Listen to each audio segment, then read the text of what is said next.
안녕하세요. 사연 읽어주는 남녀입니다. 오늘도 와주셔서 감사드리며 그럼 오늘의 사연 바로 시작하겠습니다. 요즘 젊은 사람들은 무슨 주식이며 투자 같은 것으로 돈을 번다고 하더군요. 제 나이 이제 60대 초반인데요. 옛날 이야기 좀 할게요. 라떼니 뭐니 하며 눈살 찌푸릴 분들은 안 계시겠죠? 우리 때는 그저 눈 떠서 잠들기 전까지 성실하게 일하는 방법밖에 몰랐네요. 특히 제 남편은 평생 부지런하게 몸을 움직이는 게 몸에 배인 사람이었어요. 저 또한 지금도 손을 놀리는 법을 모른다고 해야 할지 오히려 아무것도 안 하고 있으면 마음이 먼저 불편한 사람이네요. 지금도 가끔 생각나는 게 남편의 손바닥이에요.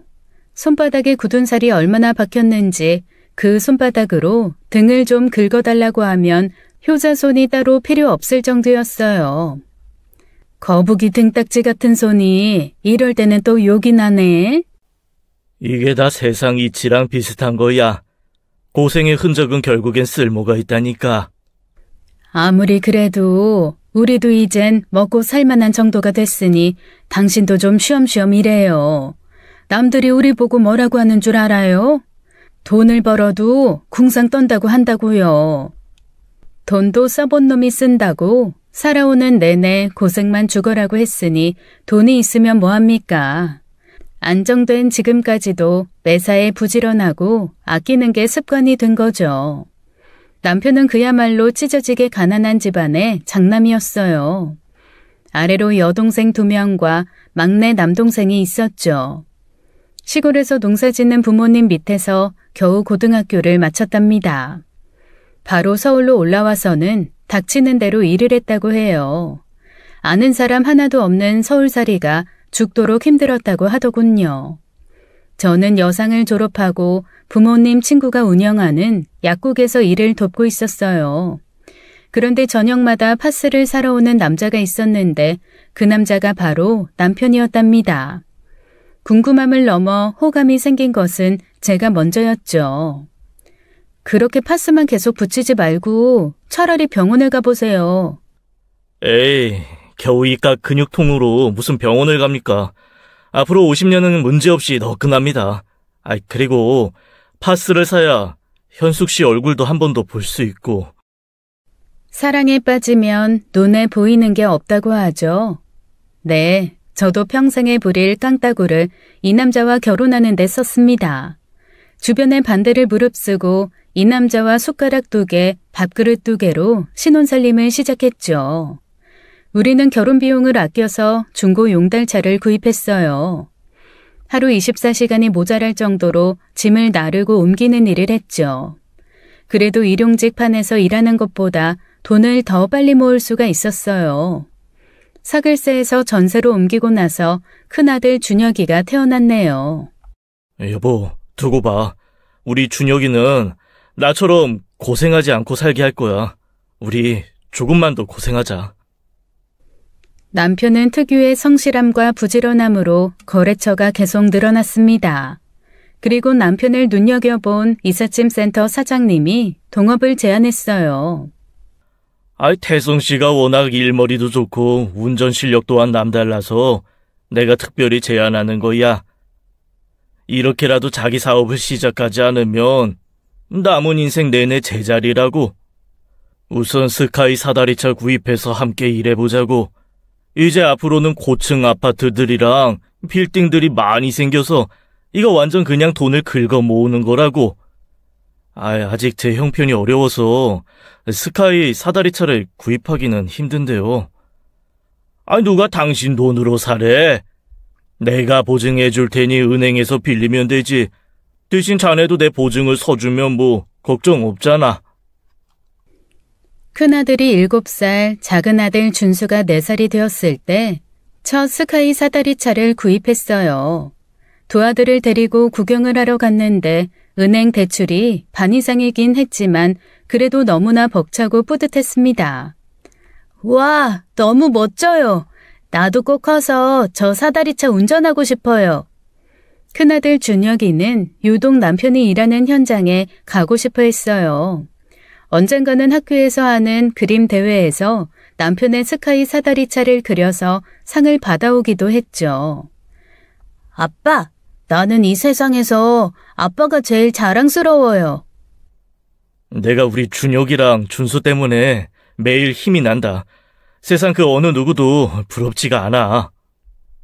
그렇게 장밋빛 미래가 금방이라도 손에 잡힐 것 같았는데 그만 함께 동업하던 사장이 남편 몰래 은행 대출을 잔뜩 받아버리고는 행방을 감추었어요. 말 그대로 보증의 늪에 빠진 것이죠. 다시 원점으로 돌아가서 모든 것을 시작해야 했습니다. 어떤 순간에도 흔들림 없이 강건하던 남편도 이때만큼은 힘들어하더라고요. 그 무엇보다 굳게 믿었던 선배가 자신을 배신한 것이 너무 큰 충격이었죠. 손은 말할 것도 없고 온몸을 매일 파스로 도배를 해야 할 정도로 일을 했습니다. 사다리차 운전뿐만이 아니라 현장에서 일손이 필요하면 무엇이든 달려가서 해야 했으니까요. 정말 우리 사장님 대단하세요. 이쪽에서도 모두들 혀를 내두르세요. 사장이 이렇게 자기 몸을 움직여서 열심히 일하는 사람 흔치 않다고요. 사모님, 사장님이 아무리 강철 체력이라고 해도 요즘엔 좀 걱정이 된다니까요. 남편은 그렇게 한눈 한번 팔지 않고 죽어라 앞만 보고 달려왔습니다. 그래서 지금은 스카이 사다리차를 여러 대 두고 운영하는 사업체의 사장이 되었죠. 스카이 사다리차 작업 자체가 워낙에 위험한 일이기도 하고 안전사고에 항상 촉각을 세우고 있어야 합니다. 그래서 사장이라고 사무실에만 앉아있지 않고 새로운 기사가 오면 현장 교육이며 안전교육을 다 직접 시키는 것으로 유명했죠. 그만큼 한번 일을 해본 업체들은 남편의 꼼꼼함에 다시 찾는다고 하더군요. 도망간 사장의 은행 대출까지 갚는데 꼬박 10년이 넘는 시간이 걸렸네요. 그래도 이쪽 업계에서는 20년 넘게 제법 탄탄하게 자리를 잡게 되었어요. 첫 동업 파트너의 배신으로 충격이 컸던 남편은 사람을 뽑을 때 강박적으로 신중해졌습니다. 결국 작은 사업체에서 가족들이 일을 돕는 이유가 믿을 만한 사람이 정말 중요하기 때문이죠. 어릴 때부터 아빠라면 자다가도 벌떡 일어날 정도로 남편을 따랐던 큰아들은 군대를 제대하자마자 바로 남편의 일을 도왔습니다. 이미 대학교에 다닐 때부터 아르바이트를 남편 회사에서 하고 싶다고 조르던 아이였어요. 기껏 힘들게 대학교까지 공부해서 왜 몸 쓰는 일을 하려고 해? 이게 얼마나 힘든 일인데.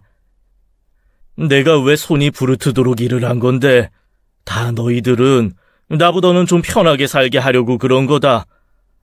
아버지, 저는 자라오면서 내내 가장 존경하는 사람이 아버지였어요. 제가 어릴 때부터 저 사다리차 운전해보고 싶다고 노래 부르던 거 기억 안 나세요? 존경은 무슨, 어디 밖에 나가서 그런 소리 하지 말아라. 요즘에는 재테크 뭐 그런 곳으로 돈을 번다고 하지 않냐. 시대가 아무리 바뀌었어도 결혼할 때는 회사 다니는 남자가 더 낫지. 사다리차 운전기사보다는. 걱정하지 마세요. 제 여자친구는 땀 흘리는 제가 섹시하대요. 그리고 저는 앉아서 일을 하는 건 체질에 맞지 않아요. 그런 건 둘째 준수가 잘하는 일이라고요. 첫째는 다른 데 취직할 생각은 아예 하지도 않더라고요. 바로 남편 회사로 출근해서는 현장에서부터 하나씩 지가 알아서 일을 배웠어요. 자식 이기는 부모 없다고 자기랑 똑같이 직진으로 덤벼드는데 장사 없죠. 연애도 자기랑 비슷한 여자를 어디서 잘 만나서 데려오더라고요. 상견례장에서 만난 바깥사도는 20년 넘게 사우디며 리비아 이런 현장에서 뼈가 굵은 사람이었어요. 만나자마자 두 남자가 의기투합돼서는 소주를 5병을 마셔버렸다니까요. 준혁 씨랑 저랑 소개팅에서 처음 만나서 친해지게 된 계기가 뭐였는지 아세요? 둘 다 아버지 손발에 대한 기억 때문이었어요. 맞다. 아버지가 겨울이면 손발이 다 갈라져서 어떨 땐 피까지 나는데 어렸을 때 그 모습이 얼마나 마음이 아프던지. 그렇지. 로션도 크림도 소용이 없어. 겨울엔 비닐로 꽁꽁 싸맨 다음 양말을 신기도 했다니까. 그 갈라진 손으로 자고 있는 내 머리를 쓰다듬으면 머리카락이 걸렸던 기억이 나. 비처럼 말이야. 아이, 그게 다 몸에 새긴 훈장이다. 안 그렇습니까, 사돈? 상견례가 끝나자마자 바로 결혼식 날짜를 잡아버렸어요. 결혼식장에서 엄마들은 웃으면서 좋아하는데 우락부락한 양쪽 아버지들이 눈물바다가 돼버렸던 해프닝이 있었네요. 특히 큰며느리는 저랑 잘 맞아서 딸이 하나 더 생긴 듯 했답니다. 어머님, 저는 준혁 씨가 남자다워서 좋더라고요. 요즘엔 잔머리 굴리면서 이것저것 재면서 연애하는 남자들이 많은데 준혁 씨는 그냥 저만 보고 달려든다고나 할까요? 그래, 그렇게 무턱대고 돌진하는 게 아주 지혜비를 빼다 박았다니까. 그걸 네가 좋다고 봐주니까 이렇게 부부의 인연이 된 거지. 그럼 저는 어머님 닮았나요? 여자들 중에 이런 남자에게 끌리는 여자들이 흔치 않거든요. 큰아들은 한눈 팔지 않고 10년이 넘게 일을 배우면서 남편 곁에서 묵묵하게 자리를 지켰습니다. 큰며느리 또한 아이를 낳고 손주가 어린이집에 다니고부터는 남편 회사에 나와서 서류 정리 등을 도와주고 있었어요. 작은 회사일수록 믿고 맡길 만한 직원이 꼭 필요한 법인데 이 사람이 회계 관련 총무 일을 모두 하고부터는 제 마음이 다 편안해졌네요. 그렇지 않아도 내 몸이 예전 같지가 않다. 나는 끄떡없을 것 같았는데 세월 앞에서는 별 수가 없나 보다. 통풍이 점점 심해져서 현장에서 계속 서 있기도 힘드니 말이다. 이제 당신 환갑도 지나고 60대 중반이에요. 우리도 이제 여행이나 다니면서 좀 쉬엄쉬엄 살아봐요. 맞아요. 이제 아버지 사업 큰형이 물려받을 때가 되었죠. 형수님까지 함께 일하니 뭐 안팎으로 물 셀 틈이 없게 된 거잖아요. 당신은 아버님 사업에 관심 없어? 난 어릴 때부터도 이 사다리 차만 보면 울었어. 무서워 보여서. 난 그냥 책상에 앉아서 연구하는 게 더 재밌는 사람이야. 이제 내가 물러나고 본격적으로 사업을 물려받으면 지금보다 큰 애들 너희들은 더 정신없이 바쁠 거다. 딸린 직원들 매달 꼬박꼬박 월급 챙겨주는 게 보통 일이 아니야. 그러니까 미리 휴가 겸 여행이라도 다녀와라. 둘이 같이 회사 비우는 게 이제 마지막이 될 테니까. 남편은 특별히 휴가비까지 두둑하게 큰아들에게 챙겨주었어요. 외국이라도 다녀오라고 했지만 아들이나 며느리가 늘어지게 놀 수 있는 성격이 아니었죠. 유치원에 다니는 손주 녀석은 우리가 봐준다고 했는데도 말이죠. 둘이서 차를 몰고 1박 2일로 강원도에 갔다 온다고 하더라고요. 저는 남편이 은퇴 후에 같이 주말 농장에서 농사나 지어볼까 생각에 부풀어 있었어요. 남편은 남편대로 법무사와 세무사 등등을 찾아다니며 사업 양도와 증여에 대한 준비를 마무리 중이었습니다. 하지만 인생의 복병은 가장 행복한 순간에 예고도 없이 들이닥치더군요. 제 인생에 있어서 절대로 한 번도 상상할 수 없었던 엄청난 일이 일어났습니다. 어머님, 저기 지금 어떡해요? 이가 기범이 아빠가 죽었대요. 강원도로 여행을 떠났던 큰아들의 차가 전복사고가 나서 큰아들이 그 자리에서 사망을 한 것입니다. 큰아들의 나이 겨우 38살이었어요. 제 귀로 듣고도 믿을 수가 없었습니다. 아니 병원으로 달려가 아들의 시신을 확인하고도 저는 믿기지 않았어요. 모든 상황이 지독한 악몽을 꾸고 있는 듯 했습니다. 남편은 소식을 듣자마자 충격으로 쓰러져 버렸어요. 저희는 거래처와 남편의 지인 아무에게도 부고를 알리지 않았습니다. 큰아들의 지인들과 아주 가까운 친척들에게만 알리고 장례를 치렀습니다. 저도 며느라기도 문상객 접대를 할 수가 없었어요. 셋 다 망연자실하게 장례식장 구석에 앉아 울다가 쓰러지기를 반복했죠. 작은 아들과 며느리가 모든 것을 맡아서 챙길 수밖에 없었습니다.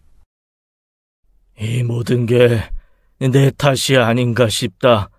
내가 살면서 누구한테 큰 잘못을 저질렀나 곱씹고 또 곱씹어 봤는데도 이럴 수는 없어. 내가 결국 여행을 다녀오라고 그 길 위로 큰 녀석을 떠다 밀었나. 무슨 말도 안 되는 소리를 하세요. 우리라도 형수님 생각해서 먼저 정신을 차려야죠. 남편이 죽는 걸 옆에서 봤으니 그 심정이 오죽하겠어요. 그래, 둘째 말대로 우리가 먼저 마음을 잡아야 되는데 그게 너무 힘들구나. 그 녀석이 그렇게 아빠가 존경스럽다고 자랑스럽다고 할 때 한 번이라도 흔쾌히 고맙다는 말을 못했어. 내가 이 세상 어느 아버지가 자식에게 그런 말을 그렇게 자주 들을 수 있었을까? 그 감사한 일을 내가 당연하게 받았다. 그게 너무 후회가 돼. 큰아들을 납골당에 안치하고 돌아오며 자식을 먼저 보내고 살아가야만 하는 남은 인생이 너무 아득했습니다. 그 누구보다 어떤 상황에서도 흔들리지 않는 강인함을 보여주던 남편은 아들의 죽음 이후로 딴 사람이 된 것 같았어요. 온몸의 기운이 한꺼번에 빠져나간 사람이 된 듯 말이죠. 결국 남편은 바로 다음 날 다시 구급차를 타고 병원에 입원하게 되었습니다. 이미 사업 양도 절차를 다 마무리해 놓은 터라 둘째가 형 때문에 냈던 휴가를 연장하고 급하게 사업을 인수인계 받게 되었어요. 어머니, 제가 길게는 회사를 비우지를 못해요. 아버지가 다시 회복하셔서 사업을 다시 하시는 게 제일 좋겠지만 만약을 위해 어머님도 함께 인수인계 파악을 하시는 게 나을 것 같아요. 자식 앞세우고 밥이 목구멍으로 넘어갈까 싶었지만 시간은 참 무심하게도 똑같이 흘러가더군요. 그렇게 반년의 시간이 지났습니다. 한번 쓰러진 남편은 좀처럼 기력을 회복하지 못했어요. 원래 강한 나무가 한번 꺾어지면 쉽게 부러진다고 하잖아요. 남편은 그동안 자잘하게 앓던 지병에 마음의 병까지 생겨버렸습니다. 저라도 힘을 내야만 했어요. 둘째 아들은 한 달 이상은 휴가를 내기 힘들다며 다시 회사로 돌아갔죠. 큰며느리의 도움을 받아서 겨우겨우 제가 남편의 사업체를 운영하며 힘든 나날을 보내고 있었어요. 아니 이게 단순하게 일감 받아서 기사들 일거리 배정해 주는 게 아니었네. 그리고 뭔 놈의 사건 사고는 자질구레하게 끊임없이 일어난다니. 신경을 써야 할 게 이렇게 많으니 그동안 남편이 한시도 마음을 놓지 못하고 지냈나 싶다. 비가 오면 비가 오는 대로, 추우면 추운 대로, 더우면 더운 대로 말도 많고 탈도 많구나. 이게 결국엔 사다리 차도 사람이 움직이는 거니까요. 스카이 사다리는 더군다나 사람이 함께 올라가는 거라 안전에 엄청 신경 써야 하더라고요. 그래도 애미가 이렇게 씩씩하게 살아가고 있으니 그네가 하늘에서 보면서 마음 놓고 있을 거다. 어머님, 이제 저는 엄마의 자리만 남았잖아요. 그러니까 전 기범이 생각하면 두 손 놓고 하늘을 탓하고 있을 수도 없어요. 엄마라는 게 이런 건가 봐요. 에휴, 네가 그렇게 말해도 속은 말이 아닐 텐데 내가 네가 곁에 있어서 얼마나 든든한지 모른다. 며느리의 손을 잡고 그동안 참고 있던 울음이 복받치듯 나오려던 찰나였어요. 익숙한 목소리가 사무실 문을 넘어 들려왔습니다. 결코 반갑지 않은 목소리였죠. 안녕하세요. 여기 사장님 방이 어디예요? 저요?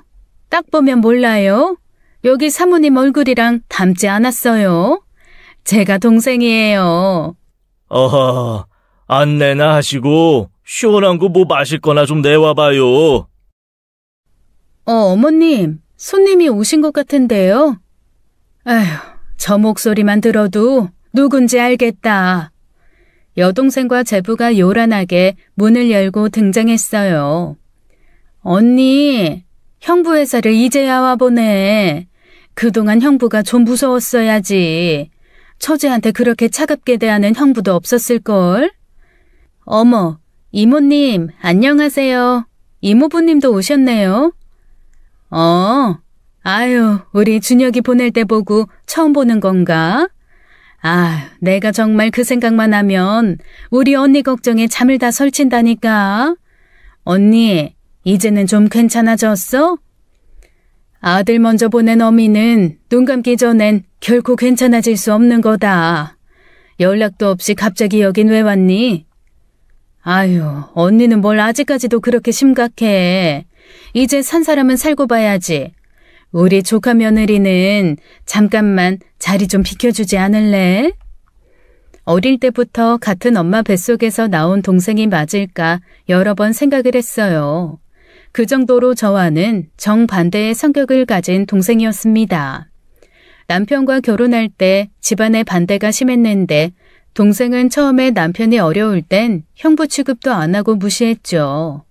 남편의 사업이 좀 잘 되기 시작하자 그때부터 갑자기 형부라고 부르니 남편도 처제에게 선뜻 마음이 열리지 않았던 거였어요.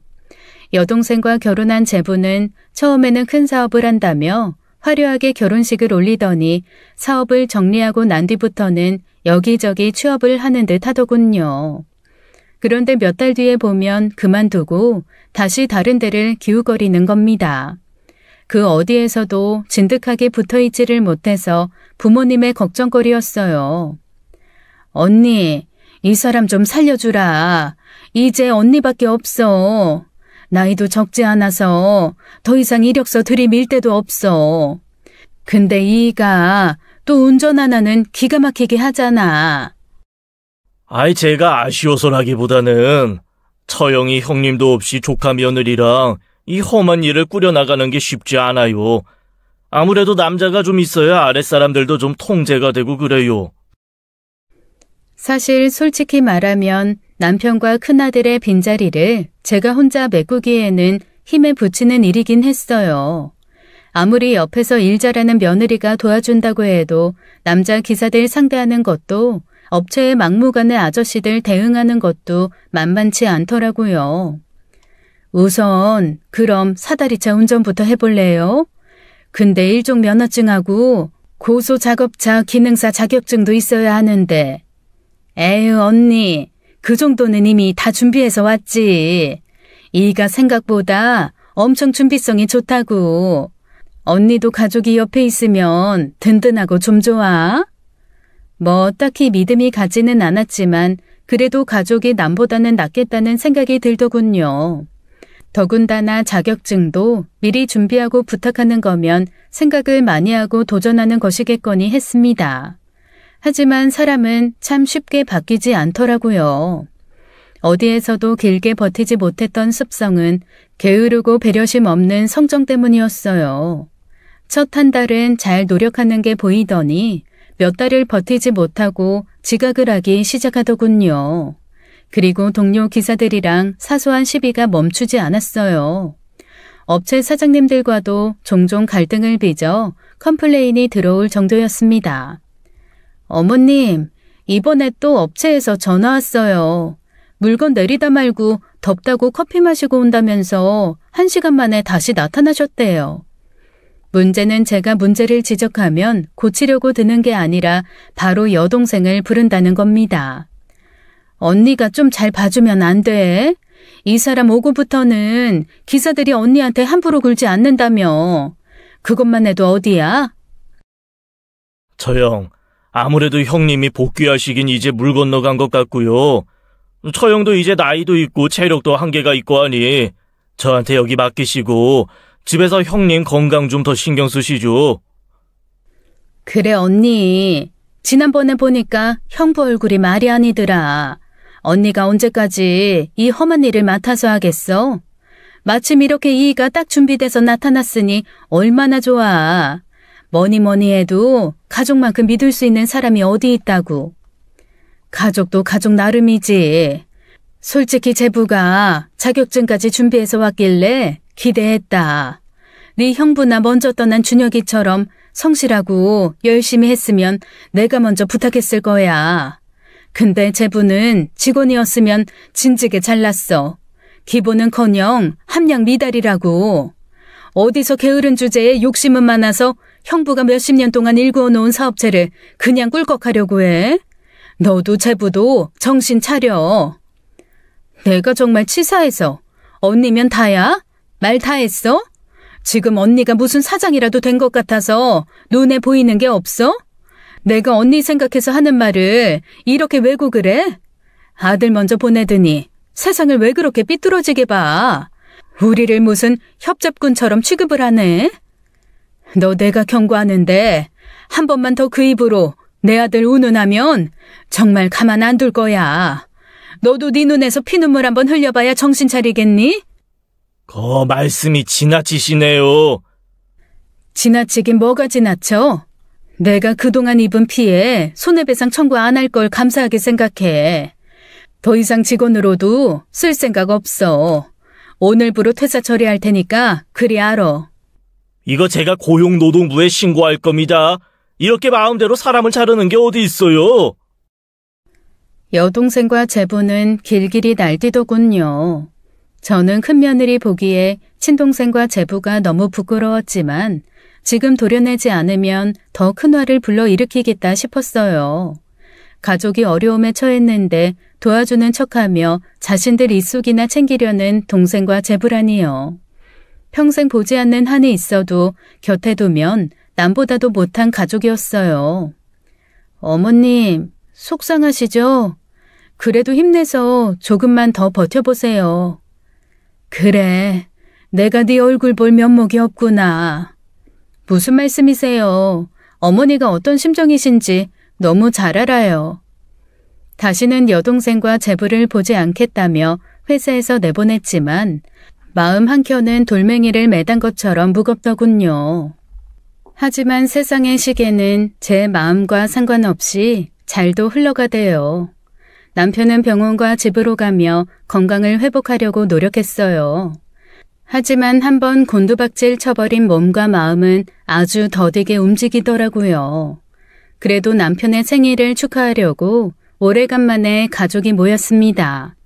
지방에 살고 있는 시누이 2명도 오빠가 걱정돼서 일부러 올라왔죠. 아버지 건강이 걱정이네요. 차도가 없으시니 병원을 좀 옮겨볼까요?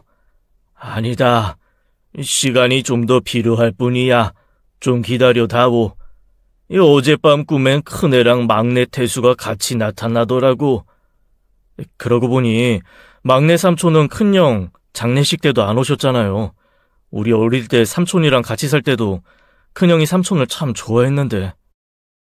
그런데 왜 소식이 또 끊겼어? 삼촌이 사업도 실패한 데다 이혼까지 하셔서 엄청 힘들어하셨지. 그게 벌써 5년 전인가? 마지막에 삼촌이 아버지 생신에 들렸다가 섬으로 들어가신다고. 그러게. 어디서 어떻게 지냈는지, 살았는지 죽었는지 소식이라도 전할 것이지. 무심한 녀석 같으니라고. 참 언니가 애들 키우면서 힘들게 살 때 막내 태수까지 올라와서 같이 사는 바람에 애 많이 썼지. 그래서 태수가 우리 형수님 하면서 애들도 엄청 챙기고 했는데. 저기 사실은 얼마 전에 태수한테 연락이 왔어. 걔도 어지간히 고생한 모양이더라고. 계속 지방으로 떠돌다가 얼마 전에 서울에 올라온 모양이야. 준혁이가 하늘나라 간 것도 모르고 있었던 거지. 그 소식 듣자마자 얼마나 울어대는지 내가 그래서 오늘 오라고 했는데 모르겠다. 결혼하고 나서 10년이 지났을 때 서울로 올라온 막내 시동생 거처가 없어서 근 4, 5년을 함께 살았어요. 워낙에 애들을 좋아해서 저도 많이 도움을 받았습니다. 남편은 밤낮 없이 일하느라 제일 바쁠 때였으니까요. 저도 그이한테 이야기 참 많이 들었는데 오늘 아버님 생신이시니까 오시면 너무 좋겠네요. 그런데 정말 기적처럼 막내 시동생이 나타났어요. 작은 아이 말처럼 5년 만에 얼굴을 보는 거였어요. 그동안 고생을 많이 했는지 얼굴과 행색이 말이 아니더군요. 남편은 막내 동생의 등장이 믿기지 않는 듯 잠시 말을 잃었습니다.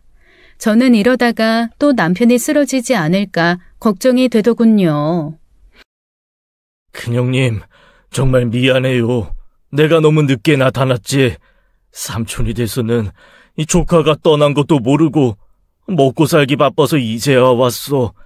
형님이랑 형수님이 얼마나 억장이 무너졌을까 생각하니 며칠 동안 잠이 안 오더라고.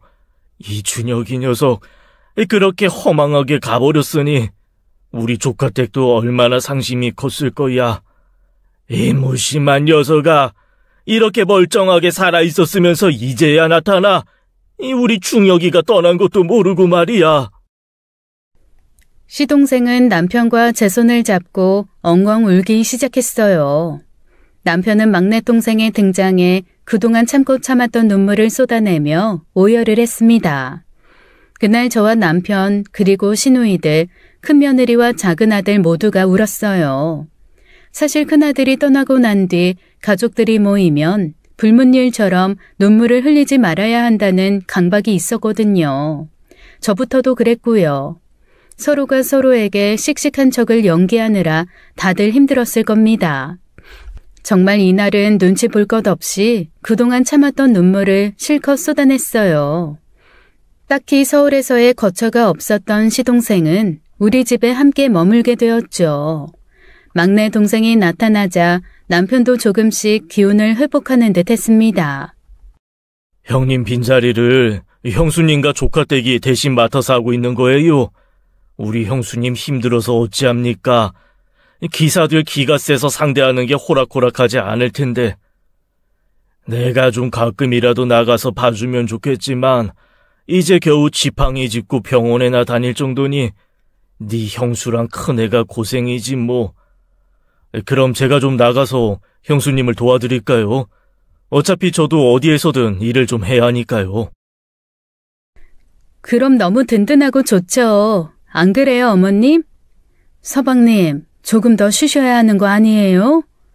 시동생은 바로 다음 날부터 회사로 출근하기 시작했어요. 저는 한결 여유가 생겨서 집에 있는 남편을 챙길 수가 있었죠.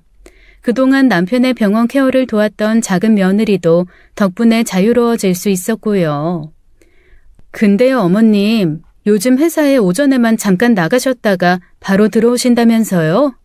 제가 형님한테 들었는데 작은 아버님 등장이 좀 예사롭지 않은 것 같아서요. 그게 무슨 소리냐? 형님한테 들으니까 지난번 시이모님이랑 시이모부님도 난리도 아니었다면서요? 아버님 사업체가 완전 알짜배기잖아요. 그러니까 조금만 방심하면 가족이라고 하면서 다들 달려드는 거잖아요. 작은 아버님이 왜 갑자기 나타나셨겠어요? 큰아주버님이 돌아가신 지 거의 1년이 다 돼가는 마당에 말이에요. 뭔가 냄새가 나지 않아요?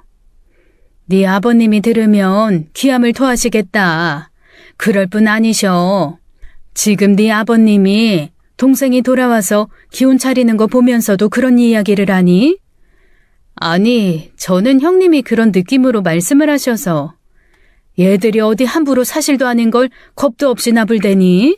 큰애가 문제구나. 서방님이 지금 얼마나 열심히 일을 해주시고 있는데. 그런데 자고 있는 줄 알았던 남편이 이 얘기를 다 듣고 있었던 겁니다. 작은 아가, 이게 무슨 소리냐? 우리 태수가 무슨 일을 벌인다는 거야?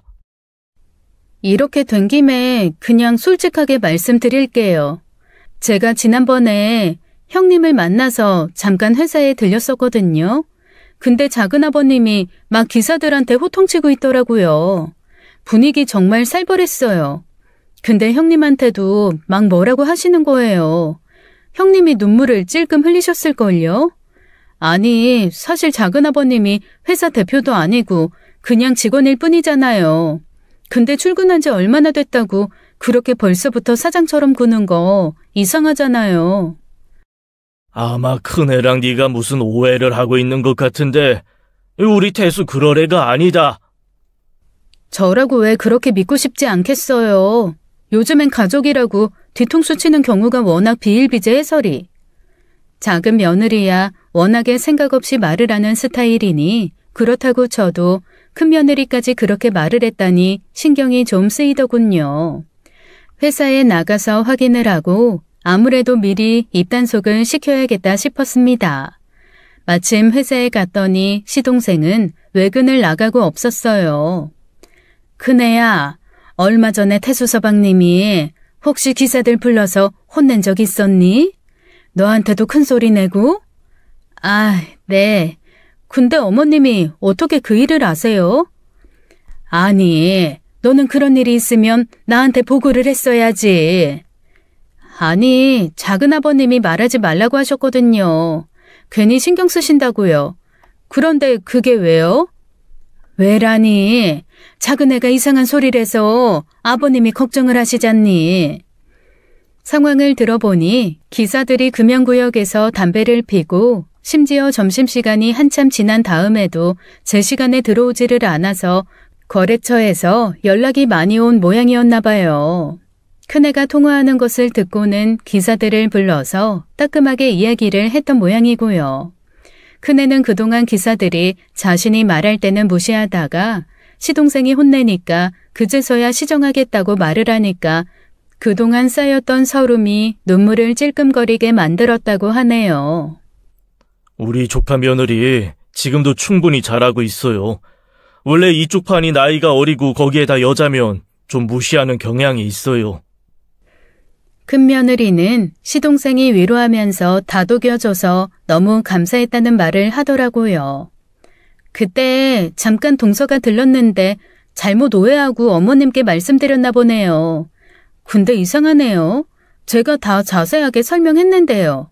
오히려 전 작은 아버님이 계셔서 회사 일이 수월해진 게 한두 가지가 아니에요. 정말 사람 사이의 말이라는 게 이렇게 무서워요. 같은 상황이라도 아다르고 어다른 거잖아요. 그런데 제가 큰며느리랑 얘기하는 걸 시동생이 듣고 있었나 봐요.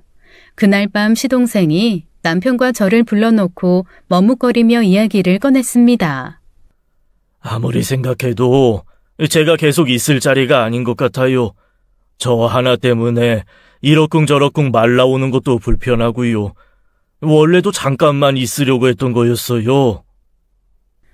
아니 서방님, 이게 무슨 말씀이세요? 제가 뭐 섭섭하게 해드린 거 있어요? 이가 서방님 와서 얼마나 좋아지고 있는데 떠난다는 말씀을 하세요. 이 회사 형님이랑 중혁이가 얼마나 힘들게 여기까지 쌓아 올린 거 제가 잘 알잖아요. 그런데 밖에서 보면 정말 오해하기 십상인 상황이잖아요.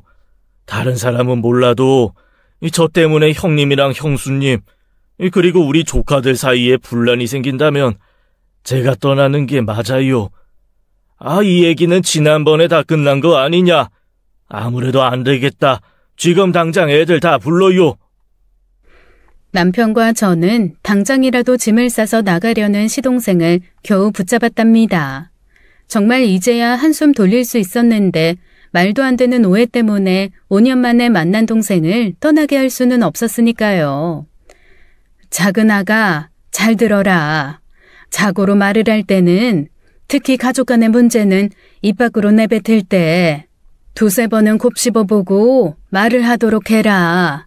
지난번에 내 동생이 제부랑 저질렀던 짓은 분명 욕을 먹어도 시원찮을 일이었다만 이번에 작은아버님에 대한 이야기인 네가 오해를 너무 과하게 했구나.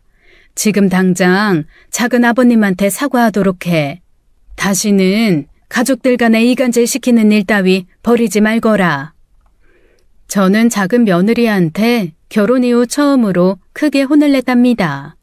작은 아들도 좀 놀란 듯 하더군요.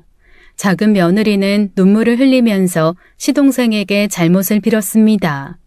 이것으로 모든 게 정리되었다고 생각한 제가 너무 순진했어요. 작은 며느리는 외동으로 자라서 좋게 말하면 철없이 귀여운 타입이고 나쁘게 말하면 자기만 우쭈쭈 해주기를 바라는 타입입니다. 워낙 큰 며느리가 듬직하게 별말 없이 작은 며느리의 투정을 받아주어서 그동안에 별 분란 없이 지내왔죠. 작은 며느리는 작은 아들이 대기업을 다니면 벌어다 주는 돈으로 편하게 살림만 하면서 자기 치장하기에 바쁜 아이였으니까 말이죠. 그런데 그 사건 이후로 갑자기 일을 하고 싶다고 저를 조르기 시작했어요. 어머님, 기준이 학교 들어가고 나니까 저도 일을 좀 하고 싶어요. 그래 뭐 요즘에는 부부가 다 같이 일해야 하는 시대라며? 네가 하고 싶은 대로 하렴. 그래서 말인데요. 갑자기 다른 회사 들어가기는 그렇고 아버님 회사에 출근해서 일하면 어떨까 싶네요. 네가 할 수 있는 일이 지금으로선 딱히 없을 것 같은데. 어머님 너무하세요. 사실 형님도 뭐 별반 저랑 다르지 않잖아요. 그리고 어머님도 전업주부 하시다가 나가서 일하시는 거잖아요. 근데 왜 저만 못하게 하세요? 사실 큰며느리야 결혼 전에 회사에서 회계랑 총무일을 했던 경력이 있었으니 지금 남편 회사에서도 경력을 살려 일을 하고 있는 거였죠. 저야 남편이 밤낮 없이 바쁠 땐 사무실에 나가서 전화도 받고 청소도 하고 기사들 관리도 하면서 짬짬이 회사 돌아가는 판이라도 알고 있었던 거고요. 하지만 작은 며느리는 하다못해 집에서 청소도 제대로 자기 손으로 안 해서 파출부를 부르고 나던 아이거든요. 처음에는 저도 작은 애가 집에만 있다 보니 답답해서 그런가 보다 하고 나와서 큰애를 도와서 뭐라도 배우려니 하고 허락을 했죠. 그런데 사실 매일 일하는 게 말이 쉽지 정해진 시간에 출근하는 게 보통 일이 아니거든요. 작은 애는 왜 오늘 코빼기도 안 보이니? 글쎄요. 전화 한번 해볼까요? 작은 며느리는 오후가 다 되어서야 나타나더군요. 얘야, 여기도 엄연히 회사인데 출근하겠다고 했으면 시간을 지켜서 나와서 책상이라도 닦아야지. 놀러 오는 데가 아니지 않니? 아니, 막상 나와도 별로 할 일이 없고요. 그렇다고 저한테 책상을 닦으라니요. 너무하세요, 어머님. 저도 명색이 이 회사 사장님 며느리잖아요. 나도 하는 청소, 네가 못할 건 뭔데? 그런 자세로 무슨 일을 하겠니? 저 나와서 청소나 해야 한다면 더는 못 나올 것 같네요. 일주일 만에 작은 며느리는 스스로 물러나더군요. 그런데 이건 시작에 불과했어요. 작은 며느리는 단순하게 일을 하고 싶은 철없는 생각이 아니었던 겁니다. 제 생일날에 온 가족이 모인 날에 작은 며느리는 속내를 드러내더군요. 저는요, 이가 이제 회사 그만두고 아버님 회사에 들어가는 게 맞다고 보거든요. 언제까지 어머님이 힘들게 일하실 수 있겠어요. 이 사람이 진짜 왜 이래? 그 이야기는 이미 여러 번 했잖아. 나는 책상에 앉아서 개발하고 연구하는 게 좋은 사람이라고. 내가 싫다고. 이것 보세요. 이가 이렇게 철이 없어요. 이제 이 집안에 아들이 누가 있어요? 이 사람이 유일하잖아요. 그럼 이 사업을 책임감 가지고 자기가 물려받을 생각을 해야 하잖아요. 요즘에 회사에서 정년까지 일하겠다는 사람이 어디 있냐고요. 아니, 언제부터 그렇게 아버지 사업에 책임감을 가질 정도로 관심이 있었는데 이미 삼촌도 도와주시고 해서 안정기에 들어섰구만. 우리가 더 이상 관여할 게 아니야. 욕심 버려. 어머, 이게 다들 욕심 때문에 이러는 걸로 몰아가면 안 되지. 동서, 오늘 어머님 생신이라 모인 거잖아. 가족들 다 모이는 거 정말 오래간만이잖아. 애들도 있고. 그런 문제는 나중에 우리끼리 다시 이야기 나누자, 어? 아, 형님은 이제 급할 게 없다 이건가요? 이 회사 원래 큰아주버님한테 물려주신다고 할 때부터 저는 불만이었어요. 아들이 2명인데 한 명한테만 전 재산 다 주신다는 거나 마찬가지잖아요. 작은 며느리는 결코 철없는 애가 아니었어요. 예전부터 큰애한테 사업체를 물려준다고 할 때부터 앙금이 쌓여 있었던 거죠. 저는 이 기회에 모든 것을 명확하게 해둘 필요가 있겠구나 싶었습니다. 큰애는 대학교 때부터 아버지 회사에서 아르바이트로 잔뼈가 굵은 애였어. 그리고 군대 제대한 바로 다음 날부터 회사에 출근한 녀석이야. 그렇게 묵묵하게 아버지 옆에서 10년이 넘는 세월을 이 회사에 바친 애가 큰애야. 그러니 큰애가 아버지 사업체 물려받는 건 너무나도 당연한 거다. 아니 그러니까요.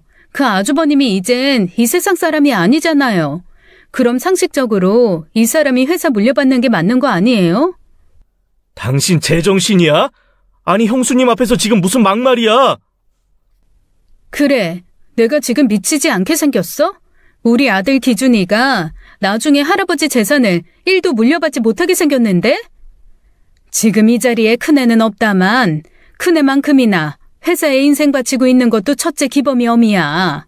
누가 뭐래도 이 회사 기범이 어미한테 물려주는 게 맞다. 이건 내 눈에 흙이 들어가도 변하지 않을 거야. 어머님, 우리한테 이러시면 너무 섭섭해요. 어디 길 가는 사람 붙잡고 물어보세요. 어머님 너무 심하게 차별하고 계신 거라고요. 아니, 다들 제 말이 틀렸어요? 왜 다들 형님 편만 드세요? 작은 며느리의 선을 넘는 항변에 참다 못한 남편이 소리를 질렀습니다. 남편은 작은 며느리를 평소에 예뻐하던 사람이에요. 딸이 없던 집안에 철없는 막내딸이 들어온 것 같다며 좋아했죠. 하지만 욕심에 눈이 멀어 아들과 나에게 신경질을 부려대는 작은 며느리를 더 이상 봐줄 수가 없었습니다. 지금 시어머니 생신잔치에 와서 나이도 가장 어린 네가 어디서 큰 소리를 계속 내는 게냐? 아무리 귀엽다 봐주려고 해도 이건 도대체가 위아래가 없구나. 이게 무슨 콩가루 집안도 아니고. 다시 한번 말하지만 회사에 관련돼서 다시는 입에 올리지 말거라. 그렇게 제 생일 잔치는 밥도 제대로 먹기 전에 파토가 나버렸답니다. 우리 모두 작은 며느리의 발작스러운 행동에 놀라고 당혹스러웠죠. 어머님, 죄송해요. 괜히 이 모든 게 저 때문인 것 같기도 해요. 동서나 저나 다 아들 키우는 엄마 입장에서 생각해보면 섭섭할 수 있겠다 싶어요. 근데 동서가 몸이 아픈가 봐요. 마음에 쓰여서 연락했더니 몸살 나서 누워있다고 하네요. 알았다. 내가 한번 가보마. 너는 모처럼 쉬는 주말인데 기범이랑 좀 편히 쉬고 있어. 큰아이의 전화를 받고는 바로 전복죽을 끓였습니다. 저도 작은 며느리에게 큰 소리를 내긴 했지만 마음이 편치는 않았거든요. 깨물어서 안 아픈 손가락은 없잖아요. 물론 그 강도야 조금씩은 다른 건 또 다른 진실이지만요. 얼마나 섭섭했으면 그렇게까지 앞뒤 분간 없이 이성을 잃었나 싶더군요. 전복죽과 물김치를 싸들고 작은 아들의 집을 갔습니다. 오는 길에 아들에게 전화를 걸어보니 손주 녀석은 아직 옆동에 사는 친구네 집에 놀러갔고 아들은 손주를 데려다주고 운동을 하고 오겠다고 하더군요. 작은 며느리는 계속 누워있었는지 머리가 산발이 된 채 현관문을 열어주더라고요. 그리고는 저는 본체만 채 다시 안방으로 들어가더라고요. 어디가 많이 아픈 게냐? 몰골이 이게 뭐야? 아이고, 아무것도 못 먹고 있을 것 같아서 전복죽 좀 만들어 왔다. 저는 주방으로 들어가서 그릇에 전복죽과 물김치를 덜어 쟁반에 받쳐 거실로 나왔어요. 거실 탁자에 놓으려다 안방으로 쟁반을 들고 들어갔습니다. 그런데 작은 며느리는 침대에 누워서 저를 노려보다가 제가 들고 간 쟁반을 냅다 던져버리는 거예요. 당신 때문에 아픈 건데 병 주고 약 줘요? 지금 장난쳐요? 전복죽이랑 물김치가 바닥에 쏟아지면서 그릇까지 와장창 깨져버렸어요. 이게 뭐 하는 짓이니? 네가 걱정돼서 찾아온 시애미한테 그릇을 던져? 도대체 어디서 배워먹은 못돼먹은 짓거리야? 기준이가 없길 망정이지. 애가 있었으면 자식이 뭘 보고 배우겠니? 기준이가 손자라고 생각은 하시나 보네요. 기준이 생각은 그렇게 끔찍하게 하시는 분들이 재산은 모두 큰형님한테 주세요? 아침엔 잠깐 작은 애를 이해하려는 마음이 다시 흔적도 없이 사라져버리대요. 얼른 일어나서 이거 치우지 못하겠니? 준수 곧 들어올 텐데 이거 보면 얼마나 놀라겠니? 당장 일어나라. 여기 우리 집인데 왜 이래라 저래라 명령질이세요? 신경 끄시고 큰 며느리한테나 가보세요. 제 참을성을 시험이라도 해보려는지 작은 애의 막말이 이어졌어요. 그런데 그 순간 현관문이 열리는 소리가 들렸습니다. 작은 아들은 안방에 펼쳐진 광경을 보고는 아연실색을 하더군요. 어머니, 다치신 데는 없어요? 가만히 계세요. 그렇게 해줘서 위험해요. 작은 며느리는 아들을 보자 당황한 기색이 역력했으나 그대로 이불을 뒤집어 쓰고 누워버렸습니다. 아주 점입가경이 따로 없었죠. 아들은 우선 내가 다치지 않게 거실로 나가 있게 하더군요. 당장에 일어나지 못해? 아들은 이불을 거치고 며느리를 침대에서 잡아 끌었습니다. 태어나서 작은 아들이 그렇게 화를 내는 건 처음 봤어요. 저는 작은 아들이 그런 큰 소리를 낼 수 있는 놈이었다는 것도 처음 알았습니다. 워낙 작은 아들의 서슬퍼런 목소리에 며느리도 놀랐는지 침대에서 일어나더군요. 너는 인간으로서 하면 안 되는 짓을 저질렀어. 이제 그만하자. 이혼하자. 기준이는 내가 키운다. 저는 잘못 들었나 싶어 며느리를 쳐다보았어요. 며느리 또한 이혼이라는 단어에 깜짝 놀란 듯 표정이 무너져 내리더군요. 길게 말 안 하는 거 알지? 지금 당장 짐 싸서 친정에 가 있어. 바로 서류 만들어서 보낼 테니까 빨리 움직이지 못해? 아니, 여보 왜 이래? 이거 내가 실수로 쟁반 친 거야. 내가 잘못했어. 어? 이깟 일에 무슨 이혼이야? 왜 그렇게 무서운 표정으로 그래? 작은 아들은 매사에 좋은 게 좋은 거다 말하는 타입의 사람이에요. 자라면서 특별히 문제를 일으키지 않았고 친구들이며 회사에서도 큰 소리 잘 내지 않고 지내는 온화한 아들이랍니다. 언제 어디서도 차분하게 자기 감정을 잘 드러내지 않는 사람이지만 화를 내면 진짜 무서워지는 사람이죠. 사실 매 순간 화를 내는 사람들은 막상 무섭지 않아요. 하지만 작은 아들처럼 평생을 조용히 지내다가 화를 낼 때는 감당이 불가하죠. 며느리도 그 성격을 알고 있었던 모양입니다. 작은 며느리는 바로 저한테 와서 무릎을 꿇더군요. 어머님, 제가 잘못했어요. 아까는 제가 머리가 너무 아파서 제정신이 아니었나 봐요. 아니, 제가 미쳤나 봐요. 이 좀 제발 말려주세요. 어머님도 아시잖아요, 이 사람. 이렇게 화내면 진짜 무섭다는 거예요. 그래, 준수야. 이혼까지 갈 일은 아니다. 애미가 이렇게 사과를 하니까 나는 괜찮다. 나는 어머니 모셔다 드리고 올 테니까 내가 다시 돌아올 때 너 이 집에 있으면 안 된다. 작은 아들은 내 손을 잡고 울부짖는 작은 며느리를 뒤로하고 나와버렸어요. 차를 타고 집으로 오는 길에 작은 며느리의 놀라운 비밀을 알게 됐습니다. 어머니, 아이를 봐서 한 번은 용서하고 살려고 했는데 오늘 아침 어머니한테 한 행동을 보고는 역시 아이를 위해서라도 헤어지는 게 맞겠네요. 내가 모르는 무슨 일이 있었던 게야? 저 사람 남자가 있어요. 몇 달 전부터 이상하더라고요. 아이가 학원에서 끝났는데도 엄마가 오지 않는다고 전화가 오는 경우가 잦아졌어요. 뭔가 느낌이 이상해서 사람을 붙여서 조사를 했더니 동창회에서 만난 옛날 남자친구를 만나고 있더라고요. 그렇지 않아도 이걸 어떻게 하나 고민하고 있었어요. 저는 너무 충격을 받아서 집에 어떻게 도착했는지도 기억이 나지 않았네요. 이 사실을 알게 된 남편과 큰며느리 서방님도 놀라긴 마찬가지였어요. 그런데 30 중반이 넘은 아들에게 이혼하라 마라, 용서해라 마라를 말할 수가 없더라고요. 작은 아들처럼 신중한 녀석이 얼마나 많은 고민 끝에 결정을 하겠나 싶은 거였죠. 결국 작은 며느리는 친정으로 쫓겨나다시피 나가게 되었고 이혼을 당했답니다. 친권도 양육권도 모두 아들이 가져왔죠. 귀책 사유가 너무나 명확했으니까요. 외도뿐만이 아니라 시어머니에게 그릇을 내던지기까지 하는 몰상식한 행동은 방점을 찍은 격이 되었어요. 작은 아들은 의외로 침착하게 모든 절차를 차근차근 밟아가더라고요. 작은 며느리는 몇 번이나 찾아와 제 앞에 무릎을 꿇고 도움을 요청했지만 저는 무조건 아들의 의견을 전적으로 지지한다고 했습니다. 큰 며느리한테도 심지어 서방님한테까지도 찾아가 도움을 요청한 모양이었지만 다들 통할 리가 없었죠. 남편의 사업체는 결국 큰 며느리가 맡아서 운영하게 되었습니다. 서방님, 언제라도 사업 맡으실 의향이 생기시면 말씀하세요. 무슨 말씀이세요? 형은 죽었지만 그래도 더더욱 당연히 형수가 이어가는 것이 맞아요. 아마 책상 물림인 저보다 100배는 형수님이 잘하실 겁니다. 큰며느리 옆에는 막내 시동생이 든든한 지원군으로 자리를 잡았죠.